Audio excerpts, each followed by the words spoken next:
All right, so I hope we stay in the order of what I planned, but we're just going to call DonV. Hopefully I could shift this to the end, but I don't want to keep my dog DonV on the line or waiting too long. I don't know if he's got stuff. Maybe he's got to go to sleep. People got work. People got live. So I'm going to hit him up. Hopefully pod goes smooth. But let's call him up.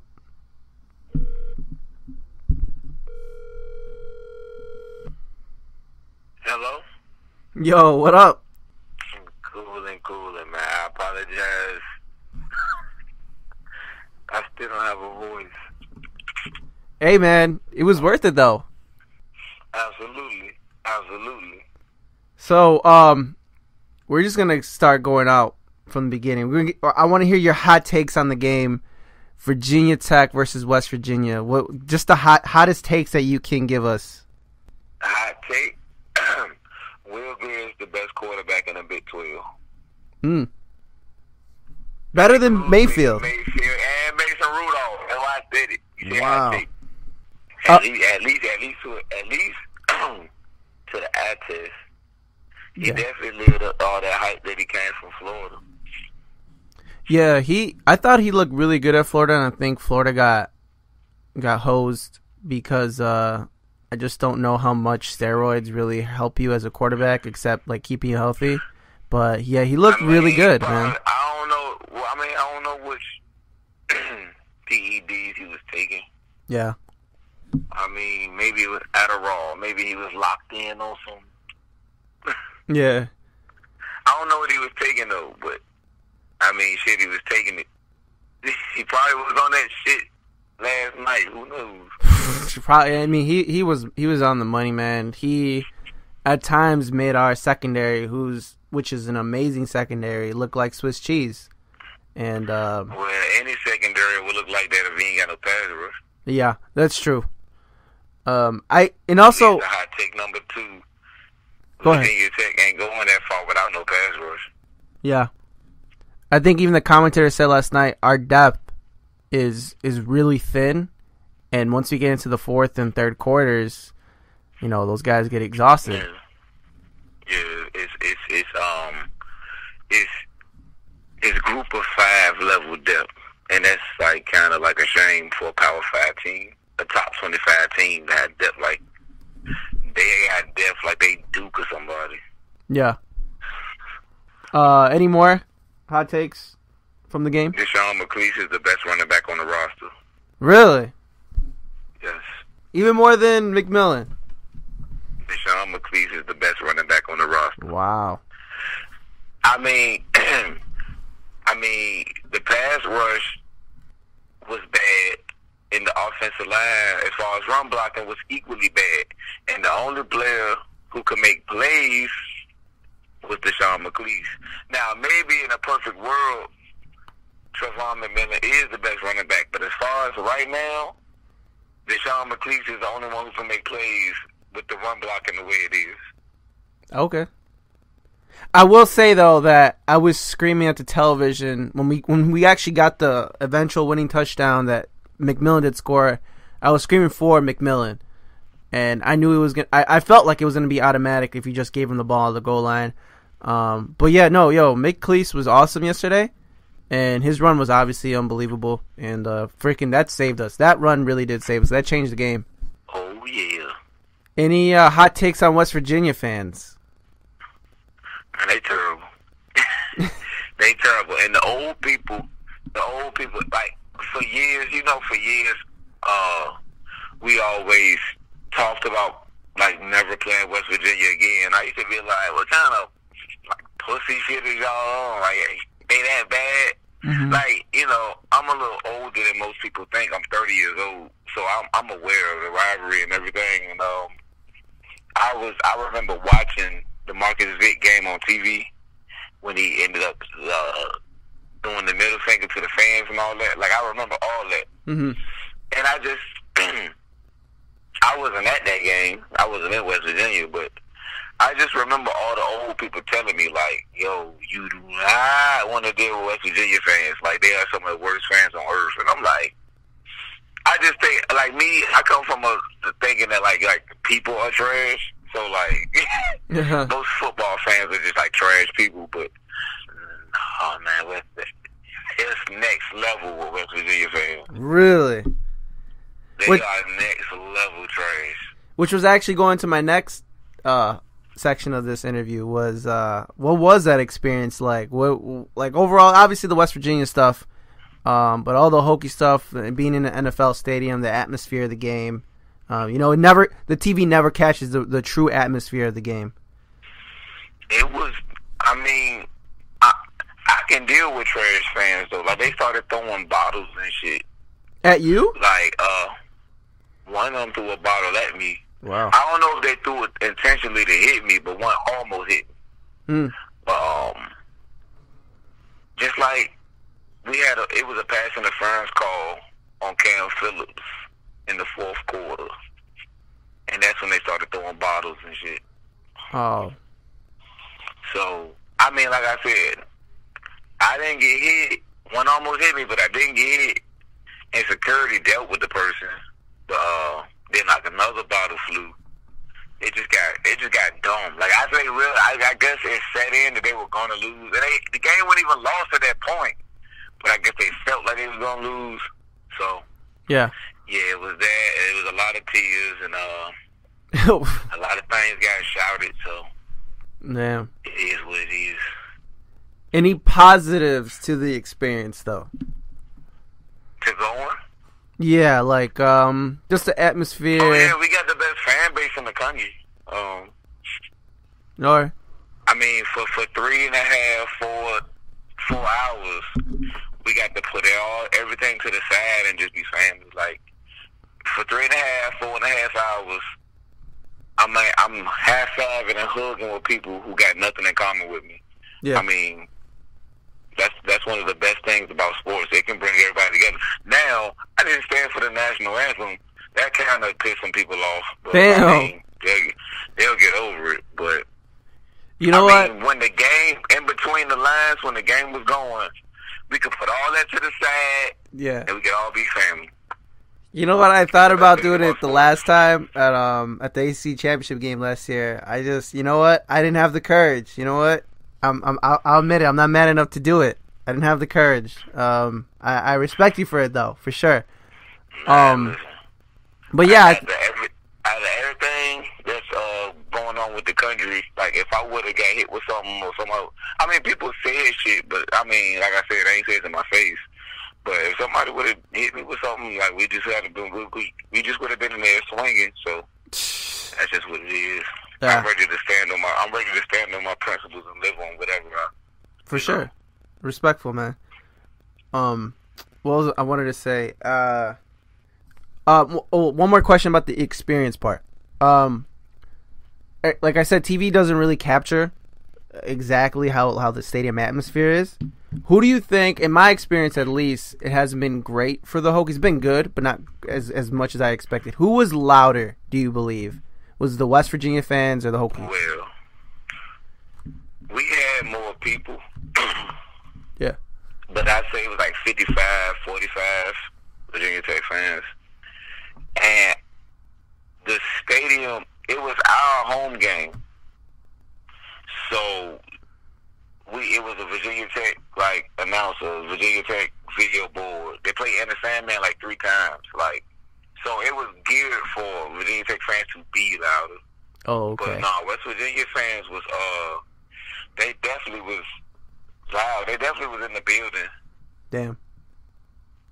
Yeah, I don't know. I love our fan base, but I think we can be better. I think we can be louder sometimes, and I think it could help our team a little bit more. Maybe like half a point more in terms of Vegas odds if we were just a little bit louder. I feel like I've been to a few games now. I feel like we've lost that battle every time I've gone. Yeah. I mean, even myself, I'm not a rah-rah fan, though, honestly.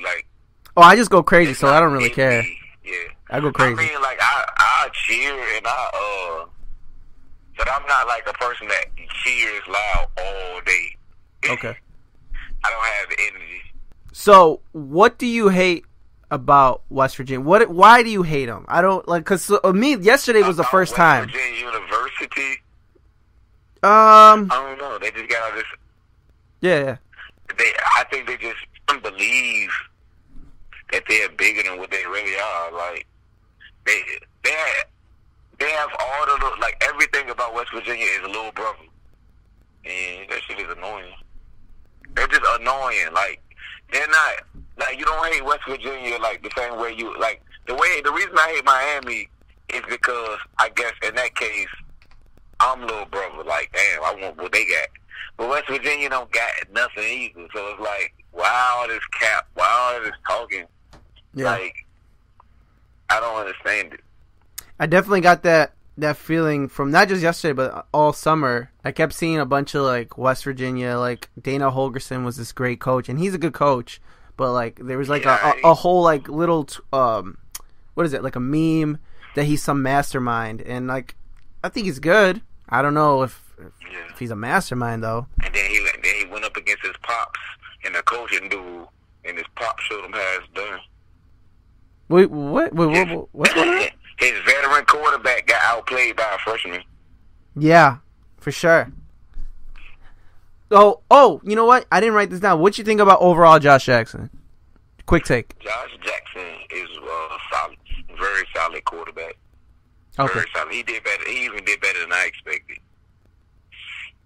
Yeah, I don't know. I feel like he hit exactly what I kind of thought about him, except I didn't think he was that good of a runner. I didn't even know he was a runner at all. But he's not fast, but he's like a Gerard Evans. Defense, it's more, and I put that more as a negative on West Virginia's defense than Josh Jackson's skill set, because the runs, the big ones, West Virginia was just lost on some of those runs. Yeah, I think because I didn't expect him to run at all. He was faster than I thought, but obviously still not fast. Yeah, I thought he would. I thought he would get a couple of decent plays here and there, but the big ones was like just bust. Like they was like busted runs. Yeah, on West Virginia's part, not our part. Yeah. So what do you think about our season? What do you think it looks like? I mean, now sky's the limit. I mean, God bless DeAndre Francois, but I mean, Birdman, hand rule. Everybody up there, everybody's trying to get a piece of that ACC championship now. I mean, it's wide open. I mean, Clemson looked really good against Kent. So, I mean, take that for whatever it is, but we'll find out how good this team is on September 30th. Oh, for sure. Play Clemson. Don't they see? If we beat Clemson, I might start drinking the Kool-Aid. I might start talking playoffs. I really might do that too. I'm not gonna lie. But the thing about Virginia Tech, like this team that like hurt me so much that they can't hurt me. So I could say Clemson, beat Clemson, go to the playoffs, and then we can fuck around and lose to Delaware. Right. And that so wait, really quick, because I didn't get to talk about the Hokies at all. I didn't even do a podcast this summer. Like I was just busy, all that shit. But anyway, so if you looked at our schedule, obviously, if you just look at it, just how it looks, it's very weak. It's not very strong. But when you look at numbers wise, there's only one team that has a worse strength of schedule in the Power 5 conferences. That's Washington, and that's why I don't understand why people don't have Washington just bubbled in already. But we have the second easiest schedule of any Power 5 conference.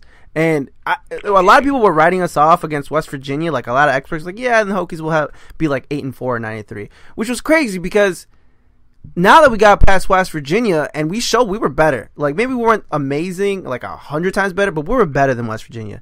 Now that we show that, we might, even if we lose to Clemson, we still might end up in the ACC championship game. We might possibly at least get an NY6 bowl. I think right now the sky's the limit. And now Clemson, look at Clemson. They've got to play Auburn. They got to play Louisville. And then they got to come to us. Like, it's not going to be easy for Clemson. And I just think, like, holy shit, like, we really might get lucky here. And we might have a season. But, classic Hokies, we might lose to fucking, like, North Carolina or something on a fucking weird-ass week. Like, you got to pencil in at least 2 losses that Virginia Tech got no business, like, losing to. Yeah. You got to pencil that in, and then you got the Clemson game, and then you got the Miami game. Yeah. Those could go either way. Hey, and then you got 2 games where Virginia Tech got no business losing. For sure. Like, that's what scares me the most. It's not Miami, really. Clemson, sure. They look really good. But it's just those, like, Boston College. Yeah, Martavis Bryant cousin was like the truth. Yeah. I'm not scared of Miami that much, though. Their talent is really good. I just want to throw this out there. But I think Rozier looks like shit. Like, I'm just going to say it. Like, against... Who do they play again? Freaking, Bethune-Cookman. There you go. He looked like shit against them. And those guys were all undersized. They weren't even that fast. I thought everyone else looked really good. But I think their quarterback is a big Achilles heel. It was a game designed for them to showcase Malik Rozier, and Miami played a decent football game with them until later. They didn't blow them out. They didn't blow the doors off of Bethune-Cookman. Right, like they were supposed to do what Clemson did to Kent State, and they couldn't. Yes, they couldn't. And Kent State is an FBS team. Yeah. Like, I'm not scared of Miami anymore. Like I was, and I think I still am a little bit, because they do have more depth than we do. But they got that quarterman and we don't. They have what? They have quartermen and we don't. They got that first 7. Yeah, and we don't. For sure. But I'm not afraid of Malik Rozier at all, and I don't know if that's their best quarterback. Like, I'm not afraid at all of Miami now. Yeah, they've been lying. Oh, yeah, Miami fans been lying all summer about N'Kosi Perry, and he going to be a true freshman, and he going to take over that job, and he going to beat Florida State. Man, listen. He couldn't beat that guy. It's a lot of lies. See, the thing about the games is they bring all the truth to the light. Yep. So, Malik Rozier is the best they got right now, and I think Perry eventually is going to help them down the road. Maybe they might try to let him play some snaps, get his feet wet. But yeah, if Rozier is the best they got, then everybody got a shot. Oh, for sure, no doubt. We're gonna go a little bit outside, and then I'll let you go, man. Any other hot takes or any good takes or anything that from other college football? Yes, North Carolina. My boy Brandon Hurst. Oh, what's up with that, my boy? What's good with Brandon Hurst? That's funny. Like, everything about UNC is funny. Them wearing Jordan jerseys, Jordan uniforms is hilarious. Malik Zaire. I thought Malik Zaire was going to be way better than what he ended up showing. And he went out there against Michigan, and he just looked lost. He looked like a freshman. Oh, yeah. He didn't look like a grad transfer at all. Oh, yeah. He got sacked like 5 times. And Felipe Franks, who was like a redshirt freshman, he got sacked once. Yeah. And that should be like it was a time in that game when Jim McElwain kind of hit the whose man's is this when Zaire took a sack in the end zone, like, yo, who let this dude on the field, man? Like, so sadly, I think they promised Malik Zaire he would at least play, and I think we might have just saw like the last of Malik Zaire. And I like Malik Zaire. That's the sad part, but yeah. So wait, really quick.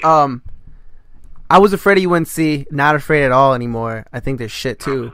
Like, wow, like I'm actually shocked at like how much better we are than the rest of the Coastal. Like, I'm trying to like we'll find out. I guess right now as we speak, Georgia Tech is playing, but like I'm actually shocked that I think we really are like clear above shoulders better than everyone else in the Coastal.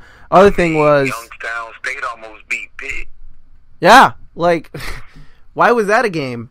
But the other thing is, I think Malik Rozier missed out on a huge opportunity to play under Fuente. I think he fucked up. And I'm actually really happy that he's not doing well. In the sense that like now everyone knows, okay, Jim McElwain isn't this quarterback whisperer. He's just pretty good. And now hopefully we can get another transfer if we need it. Jim McElwain, like the way they talk about Jim McElwain is how they should be talking about Fuente. Oh yeah. Especially especially after getting Paxton Lynch. Like, he got people to lie about Paxton Lynch. Yeah. So, and he convinced Gerard Evans himself that he was good enough to play in the NFL. Yeah. Gerard Evans was tripping. I think Gerard Evans would have got drafted had he stayed. Oh, hell yeah. Yeah, I think a lot of people, like, when we talk about Gerard Evans, like the Hokies fan base, if he would have came back, I think some of it is an embellishment. Like, a lot of people say he would have been, like, a first-round draft pick and a Heisman Trophy winner. I don't think so. No. But I do think Virginia Tech would have been a lock to win the Coastal, a lock New Year's Six bowl candidate. For sure. Gerard Evans would have got drafted. Oh, yeah. At least fourth round. Like a Dak Prescott, like in the fourth round, fifth round type shit. So round draft pick. Before I go to my last topic, even the commentators, and I feel bad for Gerard, but now he's a man. He's a grown man out in the world, so I feel like I could criticize him. Even the commentators were like, I bet Gerard Evans would love to be in this game right now and fighting for the for the Coastal this year. Yeah, we would have won it. Like I wouldn't even be talking about maybe Miami, maybe Clemson. I think we would have beat both teams. Ooh, I don't know about Clemson. I don't know about Clemson, but I don't know. We'll see. We're gonna see. Last topic though. Your boy, you called it. I just want to say, by the way, hold on, really quick. I still remember it in my first ever podcast. For Ilive4Satrdays. Well, I guess in the renewed one, but anyway, I said Lamar Jackson was unbelievable. Like, I was like, who is this Lamar Jackson kid? This was back in 2015. He's amazing. Yeah. He won the Heisman. But you called out an even better player, the chosen one. The frozen one who turned into the chosen one in the second half. Your boy. Yes. I haven't seen a snap from that game, by the way. Oh my God, it was unbelievable. You gotta watch him. You gotta watch. There's already a YouTube video out there, man. Obviously I was not home, but I haven't seen one snap from that game. They gave us like a score update. Texas A&M was like up by like 30-something points, and they stopped telling us about it. Really? Like, I guess everybody thought that game was dead. So I got home and realized Texas A&M had blew such a lead. But it was amazing going back and forth. So Rosen like lit them up. Oh, he fucking torched them. Come back passing the ball, but he torched the fuck out of them, dude. Like, it looked like Aaron Rodgers against some like 8th graders. It was unbelievable. There was one bad throw. That should have been picked off, but he got lucky. But besides that, it was a man amongst boys out there. It was one of the best performances I've ever seen. Unbelievable. Yes. So Kevin Sumlin's done. You think Kevin Sumlin gonna last the season? I was actually gonna talk about that right after this, but I don't see why he hasn't been fired already. I really don't. Man, when old boy put out that tweet, one of the regents, I'm like, oh yeah, he gone. He like, man, I'd have stayed quiet through a lot of losses. Yeah. But nah, brother, not after this one. Yeah. Yeah, no, he's been living off. He got to go. Yeah, he's been living off those Johnny Manziel. Yeah, too long now, and it's embarrassing at this point. And the fact that they got all these recruits. Yeah. And all these players have left the program. Like eventually, it's not. And I don't think I heard Kevin Sumlin ever like complain, but the sentiment of like older fans is these entitled kids, don't want to be loyal, but eventually it's not them, it's the program. And he still has the 9th most talented team in the country, based off recruiting, and they definitely have talent. Like on offense, it's at some point you got to say like, okay, I'm sorry, but you got to leave. You're not getting it done. Yeah. But yeah, man. Bush Jones too.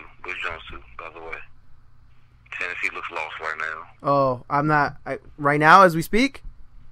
As we speak. Oh man, I gotta finish this pod. I gotta see that game. I want to see this firestorm happen. All right, man. Thanks for coming on again. Watch. Yeah, I apologize. I still have no voice, and Oh, it's good, man. It was all worth it. It was amazing. just being at home was amazing. I'm sure it was amazing being there.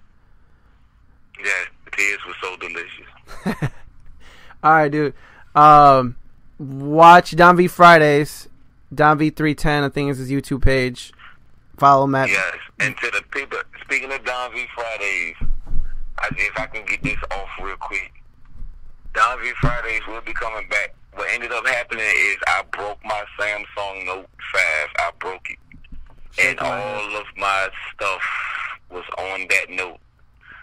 I got a new phone, and I'm in the process of getting shit back in order. So that's what happened. For people that ask what happened with DonV Fridays, that's what happened. There you go. Yo, keep them coming. They're great pods. They're great Fridays. I'm not even sure. I think you call it a pod. But it's just a show. It's a show. It's a show. My bad. Follow Matt VTZ from VA. Peace out, bro. Okay, God bless. So, my boy DonV, he was at the game. It's good to always hear an experience from the game, from a live game. Lost his voice, so I'm not sure. I heard it pretty clearly. If you had trouble, I'm sorry.